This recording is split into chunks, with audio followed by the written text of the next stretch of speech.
नमः शिवाय। शिवजी सदा सहाय। ओम नमः शिवाय। गुरुजी सदा सहाय। जय गुरु जी संगत जी। सभी संगत को जय गुरु जी संगत जी। गुरुपा कोटि कोटि प्रणाम। गुरु पिता, आपकी बेटी से यदि कुछ गलती हो तो उसे क्षमा करना। और संगत जी, शिव महापुराण रुद्र संहिता का पाठ चल रहा है। संगत जी तृतीय अध्याय और चतुर्थ अध्याय है। संगत जी, संध्या बेला की तपस्या, उसके द्वारा भगवान शिव की स्तुति तथा उससे संतुष्ट हुए शिव का उसे अविष्ट वर दे मेधा तिथि के यज्ञ में भेजना।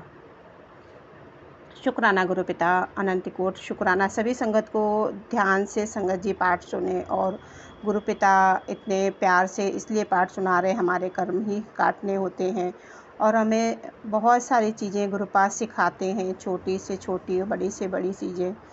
गुरु पिता अपनी बेटियों को एक मजबूत और सुदृढ़ बनाना चाहते हैं। और बहुत अच्छा है संगत जी, क्योंकि हमारे अंदर बहुत सारी निगेटिव ऊर्जा होती है। हम बहुत सारे चीज़ें सोचते हैं, बहुत सारी चीज़ें ऐसे देखते भी हैं कि जो सच में हमें परेशान करने वाली होती हैं, पर हमारे गुरु पिता उनसे सबसे बाहर निकालते हैं। परम पिता परमेश्वर हमें हर पल समझाते हैं। अनंत कोटि शुक्राना। जय गुरु जी। शुक्राना गुरु जी। संगत जी, ब्रह्मा जी कहते हैं कि मेरे पुत्रों में श्रेष्ठ महाप्रज्ञा नारद तपस्या के नियम का उपाय दे। जब वशिष्ठ जी अपने घर चले गए तब तप के उस विधान को समझकर संध्या मन ही मन बहुत प्रसन्न हुई। फिर तो वह शादानंद मन में तपस्विनी के योग भेष बनाकर बृहर्षोलतीश्वर के तट पर ही तपस्या करने लगी। वशिष्ठ जी ने तपस्या के लिए जिस मंत्र को धारण बताया था उसी से उत्तम भक्तिभाव से तथा वह भगवान शंकर की आराधना करने लगी। उसने भगवान शिव में अपने चित्त को लगा दिया और एकाग्र मन से वह बड़ी भारी तपस्या करने लगी। उस तपस्या में लगे हुए उसके 4 युग व्यतीत हो गए। तब भगवान शिव उसकी तपस्या से संतुष्ट हो बड़े प्रसन्न हुए तथा बाहर भीतर और आकाश में अपने स्वरूप का दर्शन कराकर जिस रूप का वह चिंतन करती थी उसी रूप में उसकी आँखों के सामने प्रकट हो गए।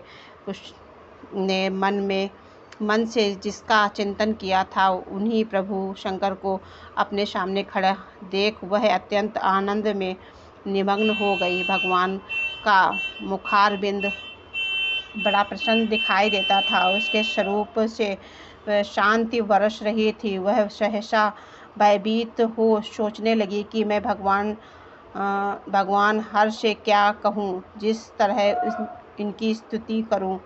इसी चिंता में पड़कर उसने अपने दोनों नेत्र बंद कर लिए। नेत्र बंद कर लेने पर भगवान शिव ने उसके हृदय में प्रवेश करके उससे दिव्य ज्ञान दिया, दिव्य वाणी और दिव्य दृष्टि प्रदान की।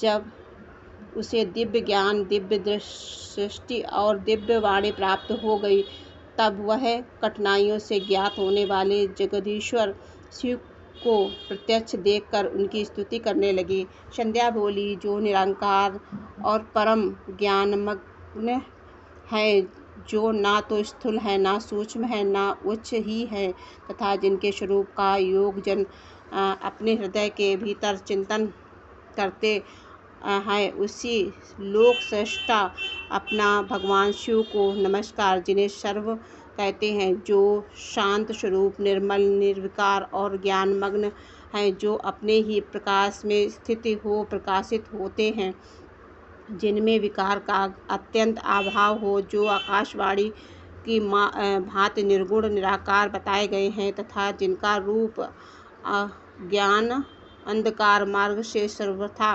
परे है, उन नित्य प्रसन्न आप भगवान शिव को प्रणाम करती हूँ, जिनका रूप एक शुद्ध, बिना माया के प्रकाशमान, सच्चिदानंदमय, सहस्त्र निर्विकार, नित्यानंद, सत्य और ऐश्वर्य से युक्त, प्रसन्न तथा लक्ष्मी को देने वाला उन आप भगवान शिव को नमस्कार, जिनके स्वरूप की ज्ञान से उद्भावना की जा सकती है, जो इस जगत से सर्वथा भिन्न भिन्न एवं सत्व प्रधान ध्यान के योग आत्मस्वरूप सारभूत सबको पार लगाने वाला तथा पवित्र वस्तुओं में भी परम पवित्र उन आप महेश्वर को मेरा नमस्कार। आपका जो स्वरूप शुद्ध मनोहर और रत्नमय आभूषण से विभूषित तथा स्वच्छ कर्पूर से समान गौण है, जिसने अपने हाथों में वर अभय शूल और मुंडमाला धारण कर रखा है, उस दिव्य चिंतनमय सगुण साकार विग्रह से सुशोभित आप योग युक्त भगवान शिव को नमस्कार। आकाश पृथ्वी दिशा जल तेज तथा काल से ये रूप उन आप परमेश्वर को नमस्कार। प्रधान प्रकृति के और पुरुष जिनके शरीर रूप से प्रकट हुए, अर्थात वे दोनों शरीर जिनके शरीर हैं, इसीलिए उनका यथार्थ रूप अभ्यस्त बुद्धि आदि से परे है, उन भगवान शंकर को बारंबार नमस्कार, जो ब्रह्मा होकर जगत की सृष्टि करते हैं, जो विष्णु होकर संसार का पालन करते हैं, जो रुद्र होकर अंत में इस सृष्टि का संहार करते हैं, उन्हीं आप भगवान सदाशिव को बारंबार नमस्कार, जो कारण के भी कारण हैं, दिव्य आत्मस्वरूप ज्ञान तथा अणिमा आदि ऐश्वर्य प्रदान करने वाले हैं, समस्त लोकांतरों का वैभव देने वाले हैं, स्वयं प्रकाश रूप तथा प्राकृतिक से भी परे हैं, उन परमेश्वर शिव को नमस्कार। नमस्कार।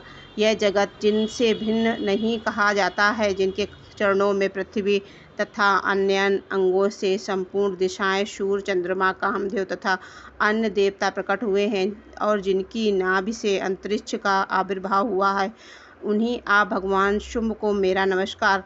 प्रभु, आप ही सबसे उत्कृष्ट परमात्मा हैं, आप ही नाना प्रकार की विद्याएं, आप ही संहार करता, आप ही सद ब्रह्मा तथा पर ब्रह्मा, आप सदा विचार में तत्पर रहते हैं, जिनका ना आदि है ना मध्य और ना अंत ही है, जिनसे सारा जगत उत्पन्न हुआ है तथा जो मन और वाणी के विषय नहीं है, उन महादेव की स्तुति मैं कैसे कर सकूंगी। ब्रह्मा आदि देवता तथा तपस्या के धनी मुनि भी जिनके रूपों का वर्णन नहीं कर सकते, उन्हीं परमेश्वर का वर्णन तथा स्तवन मैं कर सकती हूँ।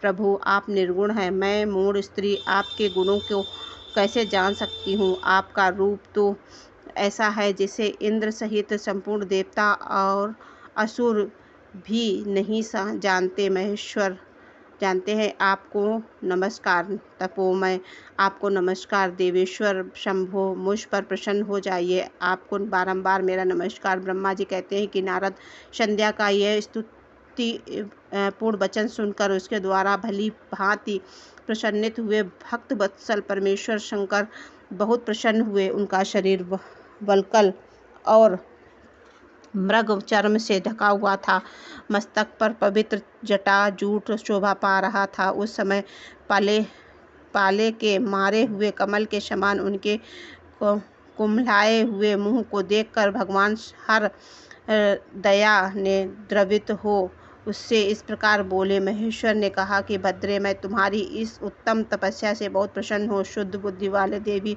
तुम्हारे इस स्तवन से भी मुझे बड़ा संतोष प्राप्त हुआ है। अतः इस समय अपनी इच्छा के अनुसार कोई वर मांगो, जिस वर से तुम्हें प्रयोजन हो तथा जो तुम्हारे मन में हो, उसे मैं यहाँ अवश्य पूर्ण करूँगा। तुम्हारा कल्याण हो। मैं तुम्हारे व्रत नियम से बहुत प्रसन्न हूँ। प्रसन्नचित्त महेश्वर का यह वचन सुनकर अत्यंत हर्ष से भरी हुई संध्या उन्हें बारंबार प्रणाम करके बोली, महेश्वर, यदि आप मुझे प्रसन्नतापूर्वक वर देना चाहते हैं तो यदि मैं वर पाने के योग्य हूँ, यदि पाप से शुद्ध हो गई हूँ, तो देव आदि इस समय आप मेरे तपस्या से प्रसन्न हैं, तो मेरा मांगा हुआ यह पहला वर सफल करें। देवेश्वर, इस आकाश में पृथ्वी आदि किसी भी स्थान में जो प्राणी है, वे सब के सब जन्म लेते ही काम भाव से युक्त ना हो जाएं। नाथ, मेरी सकाम सृष्टि कहीं ना पड़े। मेरे जो पति हो वे भी मेरे अत्यंत शुद्ध हो। पति के अतिरिक्त जो भी पुरुष मुझे सकाम भाव से देखे उसके पुरुषत्व का नाश हो जाए, वह तत्काल नपुंसक हो जाए। निष्पाप संध्या का यह वचन सुन प्रसन्न हुए भक्त वत्सल भगवान शंकर ने कहा कि देवी संध्या, सुनो। भद्रे, तुमने जो वर मांगा वह सब तुम्हारी तपस्या से संतुष्ट होकर मैंने दे दिया। प्राणियों के जीवन में मुख्यतः 4 अवस्थाएं होती हैं। पहली शैशवावस्था और दूसरी कौमार अवस्था, तीसरी यौवन अवस्था और चौथी वृद्धावस्था। तीसरी अवस्था होने पर देहधारी जीव काम भाव से युक्त होंगे। कहीं कहीं दूसरी अवस्था के अंतिम भाग में ही प्राणी सकाम हो जाएंगे। तुम्हारी तपस्या के प्रभाव से मैंने जगत में सकाम भाव के उदय की यह मर्यादा स्थापित कर दी है, जिससे देहधारी जीव जन्म लेते ही कामासक्त न हो जाए। तुम भी इस लोक में वैसे ही दिव्य सती भाव को प्राप्त करो जैसा तीनों लोकों में दूसरी किसी स्त्री के लिए संभव नहीं होगा। पाणिग्रहण करने वाले पति के सिवा जो कोई भी पुरुष सकाम होकर तुम्हारी ओर देखेगा वह तत्काल नपुंसक होकर दुर्बलता को प्राप्त हो जाएगा। तुम्हारे पति महान तपस्वी और दिव्य रूप से संपन्न एक महाभाग महर्षि होंगे जो तुम्हारे साथ 7 कल्पों तक जीवित रहेंगे। तुमने मुझसे जो वर मांगे थे वे सब मैंने पूर्ण कर दिए हैं। अब मैं तुमसे दूसरी बात कहूँगा जो पूर्व जन्म से संबंध रखती है। तुमने पहले ही यह प्रतिज्ञा कर रखी है कि मैं अग्नि में अपने शरीर को त्याग दूंगी। उस प्रतिज्ञा को सफल करने के लिए मैं तुम्हें एक उपाय बताता हूँ, उसे निस्संदेह करो। मुनीश्वर मेघातिथि का यह यज्ञ चल रहा है जो 12 वर्षों तक चालू रहेगा। उसमें अग्नि पूर्णतः प्रज्वलित है। तुम बिना विलंब किए उसी अग्नि में अपने शरीर का उत्सर्ग कर दो। इसी पर्वत को उत्तकाय में चंद्रभागा नदी के तट पर तपस्याश्रम में मुनीश्वर मेघातिथि महायज्ञ का अनुष्ठान करते हैं। तुम स्वच्छंद पूर्वक वहाँ जाओ, मुनि तुम्हें वहाँ देख नहीं सकेंगे। मेरी कृपा से तुम मुनि की अग्नि से प्रकट हुई बेटी पुत्री हो जाओगी। तुम्हारे मन में जिस किसी स्वामी को प्राप्त करने की इच्छा हो उसे हृदय में धारण कर उसी का चिंतन करते हुए तुम अपने शरीर को उस यज्ञ में अग्नि में होम दो।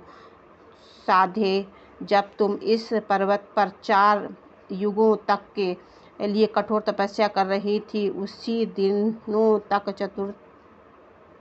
चतुरी का सत्य युग बीत जाने पर त्रेता के प्रथम भाग में प्रजापति दक्ष के बहुत सी कन्याएं हुई। उन्होंने अपनी उस सुशीला कन्याओं का यथा योग वरों के साथ विवाह कर दिया है। उनमें से 27 कन्याओं का विवाह उन्होंने चंद्रमा के साथ किया है। चंद्रमा अन्य सब पत्नियों को छोड़कर केवल रोहिणी से प्रेम करने लगे हैं। उनके कारण क्रोध से भरे हुए दक्ष ने जब चंद्रमा को शाप दे दिया तब समस्त देवता तुम्हारे पास आए, परंतु संध्या तुम्हारा मन तो मुझ में लगा हुआ था, अतः तुमने ब्रह्मा जी के साथ आए हुए उन देवताओं पर दृष्टिपात ही नहीं किया। तब ब्रह्मा जी ने आकाश की ओर देखकर और चंद्रमा पुनः अपने स्वरूप को प्राप्त करे, यह उद्देश्य मन में रखकर उन्हें शाप से छुड़ाने के लिए एक नदी की सृष्टि की जो चंद्रभागा नदी के नाम से विख्यात हुई। चंद्रभागा प्रादुर्भाव काल से ही महर्षि मेघातिथि यहाँ उपस्थित हुए थे। तपस्या के द्वारा उनकी समानता करने वाला ना तो कोई हुआ और ना है और ना होगा। उन महर्षि ने महान विधि विधान के साथ दीर्घ काल तक चलने वाले ज्योति होम नामक यज्ञ का आरंभ किया था, जिसमें अग्निदेव पूर्ण रूप से प्रज्वलित हो रहे हैं। उन्हीं आग में तुम अपने शरीर को डाल दो और परम पवित्र हो जाओ। ऐसा करने से इस समय तुम्हारी वह प्रतिज्ञा पूर्ण हो जाएगी। इस प्रकार संध्या को उसके हित का उपदेश देकर देवेश्वर भगवान शिव वहीं अंतर्ध्यान हो गए। जय गुरु जी, शुक्राना गुरु जी, अनंत कोटि शुक्राना गुरु पिता। इतना भावपूर्ण पाठ सुनाने के लिए और इतने अच्छे ज्ञान देने के लिए अपनी बेटी को इस चीज़ के लिए आपने उत्साहित किया कि आप पाठ करो। अनंत कोटि शुक्राना, हर एक सांस का शुक्राना गुरु जी। आप सभी को मोक्ष प्रदान करते हैं और सभी को आप अपने श्री चरणों में लगाते हैं। अनंत कोटि शुक्राना, ये भाव, ये प्रेम दर्शाने के लिए, अपने गले लगाने के लिए शुक्राना गुरु पिता। अनंत कोटि शुक्राना, हर एक सांस का शुक्राना। जय गुरु जी। सभी संगत को जय गुरु जी। गुरु पिता का प्यार, परम पिता परमेश्वर से संगत जी प्यार करना सीखो और शुक्राना आभार करना सीखो। जो चीज़ें मिली हुई हैं हमें ईश्वर ने दी है और उसका आभार करो संगत जी। वक्त और समय का कुछ पता नहीं होता है कि हम किन विकारों में पड़े हैं और शुक्राना गुरुपा, मेरे अंदर जो भी विकार ऐसे भाव हों उनको नष्ट करके आप गुरु पिता अपनी अच्छी बेटी बनाकर रखो। शुक्राना गुरु पिता। अनंत कोटि शुक्राना, श्वास श्वास शुक्राना। जय गुरु जी। शुक्राना गुरु जी। गुरुपा, आपकी बेटी से कुछ बोलने में गलती हो तो उसे क्षमा करना। संगत जी जय गुरु जी।